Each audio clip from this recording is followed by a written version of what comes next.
এনায়তপুর যাবো তাহলে কিনছেন কত করে? 1400-1500। কুতুর বাজার থেকে কিনা এনায়তপুর বাজার নাকি বিক্রি করবেন নাকি ওইখান থেকে গাড়ি ঢাকা যাবে ওইখান থেকে না? ওইখান থেকে ঢাকা যাবে। বিশ্বাস হয়েছিল না যে আসলে 2 দিন আগে বলছিল একজনে যে কুতুবপুর বাজার থেকে লেবুগুলা এনায়তপুর বাজারে যায়। আসলে এনায়েতপুর বাজার থেকে কিন্তু এইদিকে লেবু আসে না, এনায়েতপুর বাজারেই চলে যায়। এখান থেকে এই বাজার থেকে কিনে নিয়ে এনায়েতপুর বাজার চলে যায়। এটা কুতুবপুরের বাজার। বিশ্বাস না হলে জেনে নিন, আজকে ভিডিওটা দেখে নিন, বুঝে নিন।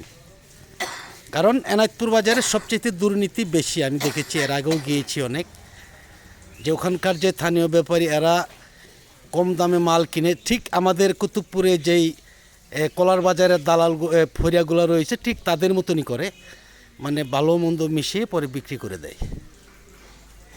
কয় বস্তা কিনছেন ভাই আজকে? 27 বস্তা কিনছেন আজকেই নাকি? প্রতিদিনই কিনেন? প্রতিদিনই কিনা হয়। ধন্যবাদ।